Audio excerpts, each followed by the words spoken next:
আসসালামু আলাইকুম ওয়া রাহমাতুল্লাহ। সম্মানিত বন্ধুগণ, আজকে আমরা আলোচনা করব হিজবুত তাওহীদের আরেকটি ভয়ঙ্কর কুফরি আকীদা সম্পর্কে।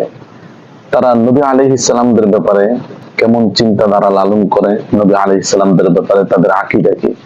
খুবই গুরুত্বপূর্ণ পর্ব এটি।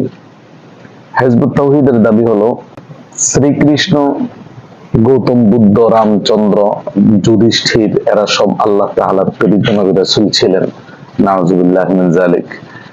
তাদের বই সকল ধর্মের মর্ম কথা, সবার ঊর্ধ্বে মানবতা। এই বইয়ের 5 নম্বর পৃষ্ঠায় বাইজিদ খান পন্নী লেখে, সুতরাং ধর্মকে পুনর্স্থাপন করে মানুষের কল্যাণ সাধনের জন্যই ভারতবর্ষে এসেছিলেন শ্রীকৃষ্ণ, রামচন্দ্র, যুধিষ্ঠির। আর মধ্য এশিয়ায় এসেছেন ইব্রাহিম আলাইহিস সালাম, ইহুদিদের মধ্যে এসেছেন মুসা আলাইহিস সালাম, দাউদ আলাইহিস সালাম, ঈসা আলাইহিস সালাম, এমনই আরো বহু নবী রাসূল অবতার। হিজবুত তাওহীদের এই কথার মধ্যে তারা দাবি করতে চাচ্ছে আল্লাহর প্রেরিত নবী ইব্রাহিম আলাইহিস সালাম যেমন আল্লাহর প্রেরিত একজন পয়গম্বর, তারপরে মুসা আলাইহিস সালাম, ঈসা আলাইহিস সালাম, দাউদ আলাইহিস সালাম যেমন আল্লাহ তাআলার প্রেরিত পয়গম্বর ছিলেন, ঠিক তেমনি ভাবে শ্রীকৃষ্ণ, রামচন্দ্র, যুধিষ্ঠির এরা সবাই আল্লাহর প্রেরিত নবী রাসূল ছিলেন। দেখেন, কাকে নবী বলা যাবে, কাকে নবী বলা যাবে না, এই ব্যাপারে ইসলাম আমাদেরকে কি বলে। এই ব্যাপারে ইসলামের সুস্পষ্ট বক্তব্য হলো, যার নবুয়তের ব্যাপারে শরীয়তের পক্ষ থেকে স্পষ্ট দলিল প্রমাণ আছে এমন ব্যক্তিদেরকে আমরা নবী বলে স্বীকার করব। কিন্তু যার নবুয়তের ব্যাপারে শরীয়তের পক্ষ থেকে ন্যূনতম কোনো দলিল প্রমাণ নাই, এমন ব্যক্তিদেরকে নবী বলা জায়েজ নাই। বরং এমন ব্যক্তিদেরকে নবী বলে স্বীকার করা এটা একটা স্পষ্ট কুফরি হবে।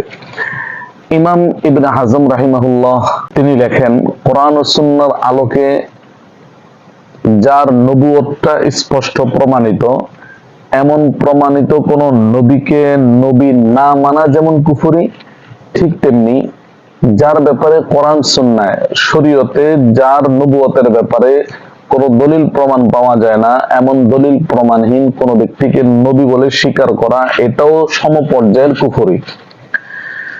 তাহলে আমাদের ইসলামের সারমর্ম বক্তব্য হলো, কাউকে নবী বলতে হলে শরীয়তের পক্ষ থেকে তার নবুয়তের দলিল প্রমাণ পাওয়া যেতে হবে। কিন্তু যার ব্যাপারে শরীয়তের পক্ষ থেকে কোনো দলিল প্রমাণ নাই, তার নবুয়তের ব্যাপারে তার নবুয়ত প্রমাণিত নয়, এমন ব্যক্তিকে নবী বলা জায়েজ নাই, বরং তাকে নবী বলে স্বীকার করা এটা স্পষ্ট কুফরি হবে। সুতরাং গৌতম বুদ্ধ, শ্রীকৃষ্ণ, রামচন্দ্র, যুধিষ্ঠির মতো ভারতীয় অবতারদের ব্যাপারে যেহেতু আমাদের কোরআন সুন্নাহ বা আমাদের শরীয়তে তাদের নবী হওয়ার ব্যাপারে কোনো ন্যূনতম দলিল প্রমাণ নেই, অতএব দলিল প্রমাণহীন তাদেরকে নবী বলে স্বীকার করা এটা কারোর জন্যই জায়েজ হবে না। তাছাড়া হিন্দুদের ধর্মীয় গ্রন্থে তাদের এই অবতারদের ব্যাপারে যে চরিত্রের বর্ণনা পাওয়া যায়, নাউযুবিল্লাহি মিন যালিক, ওই চরিত্রের সাথে আল্লাহর প্রেরিত কোন নবী রাসূলদের ন্যূনতম কোনো সম্পর্ক নাই। আমি বিষয়টি ক্লিয়ার করার জন্য দুই একটা উদাহরণ আপনাদের সামনে পেশ করতেছি। শুরুতে ক্ষমা চেয়ে নিচ্ছি, এই কথাগুলো বলার দ্বারা আমি হিন্দুদের অবতারদের কোনো অপমান বা তাদেরকে খাটো করা আমার উদ্দেশ্য নয়। মূলত আমাদের মুসলিম ভাইদের কাছে বিষয়টা স্পষ্ট করাটাই হলো উদ্দেশ্য, যে এই চরিত্রের কোনো মানুষ আল্লাহর প্রেরিত নবী রাসূল হতে পারে না। যেমন দেখেন, হিন্দুদের ধর্মীয় গ্রন্থ শ্রীমদ ভাগবত মহাপুরাণ দশম স্কন্ধ অধ্যায় নম্বর 22, সেখানে কৃষ্ণের চরিত্র যেভাবে উল্লেখ করা আছে, কুমারী সুন্দরী কতগুলো মেয়ে আগ্রহণ মাসে খুব সকালে একসঙ্গে যমুনায় স্নান করতে যেত। একদিন তারা সকলে বিবস্ত্র হয়ে নদীর পানি নিয়ে জল ক্রিয়া করতেছিল। এমন সময় শ্রীকৃষ্ণ এসে তাদের কাপড়গুলো নিয়ে একটি কদম গাছে উঠে যায় এবং সে তাদেরকে লক্ষ্য করে বলে, তোমাদের কাপড়গুলো আমার কাছে, তোমরা এসে যার যার খুশি মতো কাপড় নিয়ে যেতে পারো। চাইলে কেউ একা আসতে পারো, চাইলে তোমরা দলবদ্ধ হয়ে আসতে পারো, তোমাদের খুশি মতো এসে আমার কাছ থেকে তোমাদের কাপড়গুলো নিয়ে যাও। নারীরা স্বাভাবিক একটু লজ্জাশীল হয়, এজন্য ওই নারীরা শ্রীকৃষ্ণকে বারবার অনুরোধ করে যে আমাদের কাপড়গুলো দিয়ে দাও। লম্বা ঘটনা, তারা বারবার অনুরোধ করার পরেও শ্রীকৃষ্ণ যখন তাদের কাপড় যখন একেবারে দিলই না, তখন ওই নারীরা সর্বশেষ বাধ্য হয়ে দুই হাত দ্বারা তাদের লজ্জাস্থান ঢেকে তারা নদীর পানি থেকে উঠে শ্রীকৃষ্ণের সামনে আসলো। তখন শ্রীকৃষ্ণ বলল, তোমরা উভয় হাত মাথায় তুলে আমাকে প্রণাম করো আর তোমাদের কাপড়গুলো নিয়ে যাও। দেখছেন, শ্রীকৃষ্ণের চরিত্র হলো এটা, এটা তাদের ধর্মীয় গ্রন্থে এই বর্ণনাগুলো পাওয়া যায়। তো এবার আপনি বলেন, এমন চরিত্রের কোন মানুষ আল্লাহর প্রেরিত নবী হতে পারে? নাউযুবিল্লাহ, এমন চরিত্রের কোন মানুষ তো আল্লাহর প্রেরিত নবী হতে পারে না। বরং এই চরিত্রের মানুষগুলো বাইজিদ খান পূর্ণিয়ার সেলিমদের নবী হতে পারে, কিন্তু কোন মুসলমান এদেরকে নবী মানতে পারে না। এবার আসুন, তাদের আরেকজন অবতার যুধিষ্ঠির, তার ইতিহাসটা আরো করুন। তার ইতিহাসেও যে লম্বা বর্ণনা পাওয়া যায়, আমি একেবারে সার সংক্ষেপ মর্ম কথাটা তুলে ধরতেছি। সেটা হচ্ছে, পরাশর ঋষির অবৈধ সন্তান ছিল কৃষ্ণ দ্বৈপায়ন। ওই কৃষ্ণ দ্বৈপায়নের অবৈধ সন্তান হলো পাণ্ডু।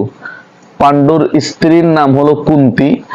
কুন্তী ধর্মদেবের সাথে পরকীয়ার মাধ্যমে যেই ব্যভিচারে লিপ্ত হয়েছিল, ওই ব্যভিচারের দ্বারা যেই অবৈধ সন্তান জন্ম নেয় তার নাম হলো যুধিষ্ঠির। আর হিজবুত তাওহীদের বাইজিদ খান পন্নী বলে যুধিষ্ঠিরও নাকি আল্লাহর প্রেরিত নবী রাসূল। নাউযুবিল্লাহি মিন যালিক।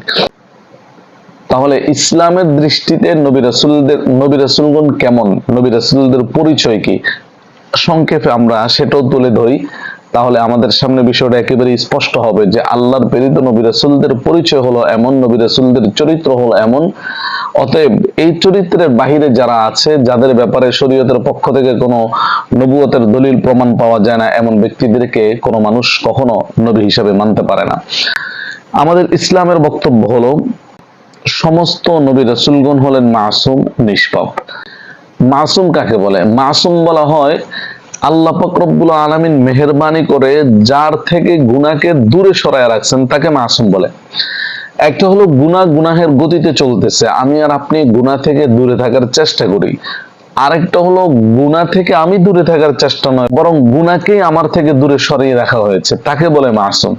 তা আমাদের আকীদা বিশ্বাস হলো নবী রাসূলগণ হলেন মাসুম। আল্লাহ পাক রব্বুল আলামিন মেহেরবানি করে তাদের থেকে গুনাহকে সরায় রাখছেন। তারা গুনাহ থেকে বেঁচে থাকার চেষ্টার দরকার হয়নি, বরং তাদের থেকে গুনাহকে দূরে সরানো হয়েছে। যেমন দেখেন, সূরা ইউসুফে আল্লাহ পাক রব্বুল আলামিন ইউসুফ আলাইহিস সালাতু ওয়াস সালামের ব্যাপারে বলতেছেন, লিনাসরিফা আনহু সুআ ওয়াল ফাহশা, যেন আমি তার থেকে সগীরা কবিরা সকল অপরাধ, সকল গুনাহ আমি তার থেকে দূরে সরাইয়া দিস। তাহলে নবীদের ব্যাপারে আল্লাহ পাকের বক্তব্য হলো, নবীর কাছ থেকে আল্লাহ গুনাহকে দূরে সরাইয়া রাখছেন। সূরা আহকাফের 9 নম্বর আয়াতে নবী আলাইহিস সালাতু ওয়াস সালামের, আমাদের রাসূল সাল্লাল্লাহু আলাইহি ওয়াসাল্লামের একটা স্বীকারোক্তি আল্লাহ পাক রব্বুল আলামিন স্বয়ং আয়াত হিসেবে কোরআনে নাযিল করেছেন। আমাদের নবী আলাইহিস সালাতু ওয়াস সালাম বলেন, ইন আত্তাবিউ ইল্লা মা ইউহা ইলাই। নবী আলাইহিস সালাতু ওয়াস সালাম বলেন, আমি শুধুমাত্র আমার উপর যে ওহী নাযিল হয় সেই ওহী মোতাবেক, সেই ওহীকে স্মরণ করে আমি চলি, এর বাহিরে আমি এক কদম দিয়েও চলি না। এটা আমাদের রাসূলের একটা স্বীকারোক্তি যে আল্লাহ পাক আমার কাছে যে ওহী প্রেরণ করতেছেন, আমি ওই ওহীর অনুসরণে চলি, এর বাহিরে চলি না। আল্লাহ তাআলা আমাদের রাসূলের এই স্বীকারোক্তিকে সরাসরি কোরআনের আয়াত হিসেবে নাযিল করছেন। তাহলে এটাই বোঝা যাচ্ছে যে আমাদের নবী আলাইহিস সালাতু ওয়াস সালাম আল্লাহর অনুমতি ব্যতীত বা আল্লাহ তাআলার দিক নির্দেশনার বাহিরে এক কদমও চলে না। অতএব নবী রাসূলগণ আল্লাহর নাফরমানি করবেন কিভাবে, প্রশ্নই তো আসে না। নবী রাসূলগণ যে মাসুম, নবী রাসূলগণ যে মাসুম, তাদের কোনো গুনাহ নেই, তাদের প্রতিটা কথা, প্রতিটা কাজকর্ম সবকিছুই সত্য, কোনোটাই নাফরমানি নয়। এই ব্যাপারে যথেষ্ট আয়াত, যথেষ্ট হাদিস আমার সামনে উপস্থিত, কিন্তু ভিডিও লম্বা হয়ে যাবে, যার কারণে সেগুলো আর উল্লেখ করতেছি না। তবে আপনাদের আগ্রহ থাকলে প্রয়োজনে আলাদা সেই হাদিসগুলো নিয়ে আরেকটা ভিডিও, আরেকটা পর্ব তৈরি করা হবে ইনশাআল্লাহ। আসসালামু আলাইকুম ওয়া রাহমাতুল্লাহি ওয়া বারাকাতুহু।